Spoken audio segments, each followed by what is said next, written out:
अस्सलामुअलैकुम। SMTV global के साथ मैं हूं आमना अनफाल। सबसे पहले न्यूज़ हेडलाइंस।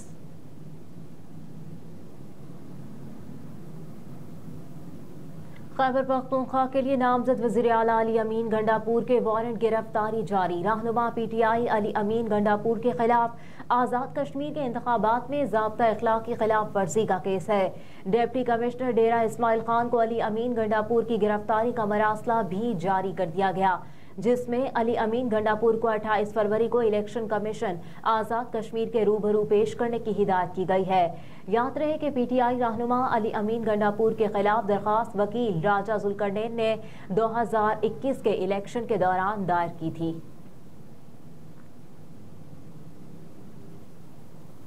ऑन चौधरी की कामयाबी के नोटिफिकेशन के खिलाफ दरखास्त की समाअत में वक्फा। NA 128 लाहौर में ऑन चौधरी की कामयाबी के खिलाफ सलमान अकरम राजा की दरखास्त पर इस्लामाबाद हाई कोर्ट के चीफ जस्टिस आमिर फारूक ने समाअत की। चीफ जस्टिस आमिर फारूक का समाअत के दौरान इलेक्शन कमीशन के DG लॉ से दिलचस्प मुकालमा हुआ। अदालत ने कहा कि अरशद साहब, मुझे यकीन है इलेक्शन कमीशन ने नोटिफिकेशन से पहले आपसे मशवरा नहीं किया होगा। इलेक्शन कमीशन में उनकी दरखास्त ज़ेरे इल्तवा है तो पहले इस पर फैसला कर लेते।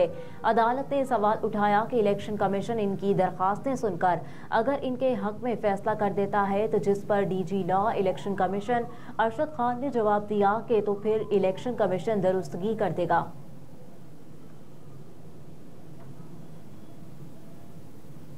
फिरदौस आशिकावान के खिलाफ पुलिस एहलकार को थप्पड़ मारने के केस का फैसला महफूज कर लिया गया। इलेक्शन कमीशन में फिरदौस आशिकावान की पुलिस एहलकार को तमांचा रसीद करने से मुतालिक केस की समाअत मेंबर सिंध निसार दुरानी और मेंबर बलोचिस्तान मोहम्मद शाह जतोई ने की।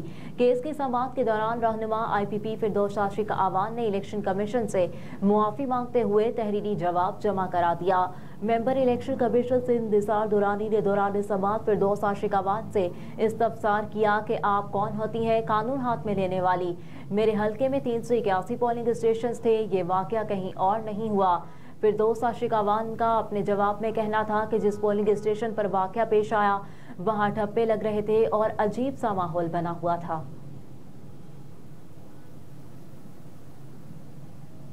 £190 मिलियन के इस बानिया PTI और बुशरा बीबी के खिलाफ समाअत बगैर कार्रवाई के मुलतवी।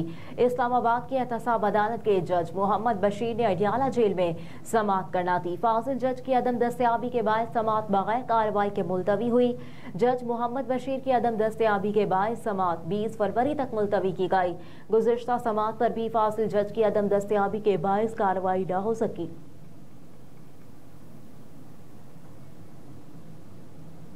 पाकिस्तान पीपल्स पार्टी के सीनियर रहनुमा और साबिक वजीर कमर जमान कायरा ने कहा कि पाकिस्तान को इज्तिमाई फैसला साजी की जरूरत है। अपने बयान में साबिक वजीर कमर जमान कायरा ने कहा कि पीपल्स पार्टी ने नून लीग को हुकूमत साजी के लिए मैंडेट दे दिया। पीपल्स पार्टी ने वजारतें नहीं लेनी, पार्लियामान और असेंबली के ओहदों के लिए उम्मीदवार खड़े करेंगे।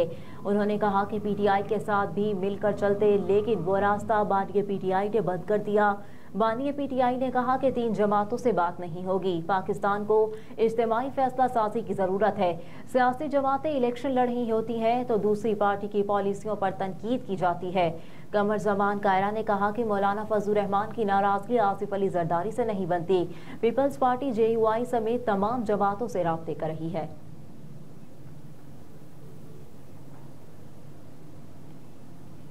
पेशावर हाई कोर्ट का अफगान ख्वाजा सिराओं को हिरासत न करने का हुक्म। पेशावर हाई कोर्ट में 16 अफगान ख्वाजा सिराओं को वतन वापस भेजने के खिलाफ दायर दरखास्त पर समाअत हुई। जस्टिस शकील अहमद और जस्टिस वकार अहमद पर मुश्तमिल बेंच ने रजिस्टर्ड अफगान मुहाजिरीन ख्वाजा सिराओं को तंग न करने की हिदायत कर दी। वकील दरखास्त गुजार ने अदालत से इस्तदा की कि दरखास्त गुजारों को जबरी तौर पर मुल्क बदर न किया जाए। हुकूमत ने फैसला किया है कि तमाम गैर मुल्कियों को वतन वापस भेजा जाएगा। ताहम अफगानिस्तान में ख्वाजा सिराओं की जान को खतरा है, इसलिए वापस ना भेजा जाए। दरखास्त गुजार के वकील ने अदालत को बताया कि रजिस्टर्ड अफगान मुहाजिरीन को भी हिरासत किया जा रहा है, जिससे मुल्क की बदनामी हो रही है।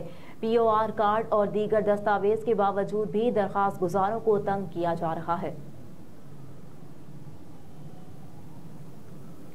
नई हुकूमत की तश्कील से कबल ही आवाम पर पेट्रोल बम गिराने की तैयारी। आज से अगले 15 रोज के लिए पेट्रोलियम मसनूआत की कीमतों में इजाफे का इम्कान।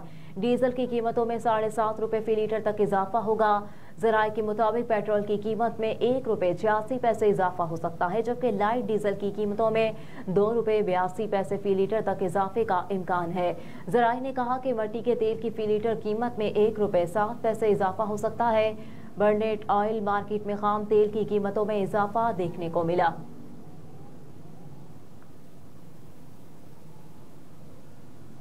ANF का क्रैकडाउन, खातून समेत 2 मनशियात फरोश को गिरफ्तार कर लिया गया। तर्जुमान के मुताबिक लाहौर एयरपोर्ट पर बहरीन जाने वाले मुसाफिर से 2 किलो आइस बरामद हुई। रावलपिंडी कॉरियर ऑफिस में थाईलैंड और बरतानिया से भेजे गए 2 पार्सल से 660 ग्राम वेट बरामद की गई।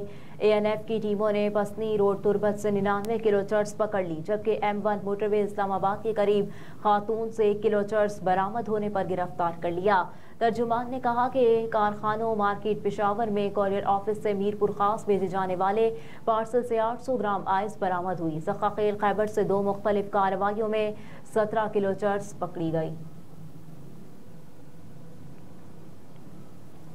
PSL 9 के लिए ट्रैफिक एडवाइजरी प्लान तैयार कर लिया गया। चीफ ट्रैफिक ऑफिसर लाहौर इबारा अत्तर के मुताबिक 4 SPs, 12 DSPs और 90 इंस्पेक्टर्स PSL के दौरान फराइज सरअंजाम देंगे, जबकि कज़ाफी स्टेडियम टीमों के रूट्स और मुतबादिल रास्तों पर 900 से ज़ायद वार्ड तैनात होंगे। इमारा अत्तर ने कहा कि रॉन्ग पार्किंग के खात्मे के लिए 20 फोर्कलिफ्टर्स, 5 ब्रेकडाउन्स भी तैनात होंगे। शायकीन क्रिकेट की सहूलत और बआसानी स्टेडियम तक रसाई के लिए 3 पार्किंग स्टैंडर्ड्स मुख्तस किए गए हैं। CTO लाहौर के मुताबिक mall road, canal road, jail road, main boulevard, Gulberg traffic के लिए खुली रहेंगी। मैच के दौरान किसी भी रोड को ट्रैफिक के लिए बंद नहीं किया जाएगा। टीम की मूवमेंट के दौरान मखसूस रोड्स को कुछ लम्हों के लिए बंद किया जाएगा। मूवमेंट गुजरते ही तमाम डायवर्शन को ट्रैफिक के लिए खोल दिया जाएगा।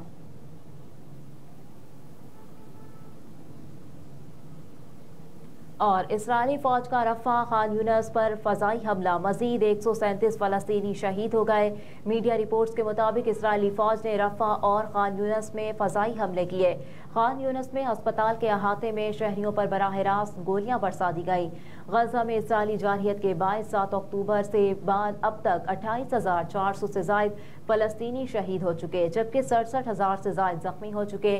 उधर अमरीका, इसराइल, मिस्र और कतरी हुकाम के दरमियान गजा में जंगबंदी से मुतालिक बातचीत बगैर किसी नतीजे ख़त्म हो गई, जबकि जनूबी अफ्रीका ने रफ़ा में इसराइली ऑपरेशन रुकवाने के लिए आलमी अदालत में हंगामी दरख्वास्त दायर कर दी।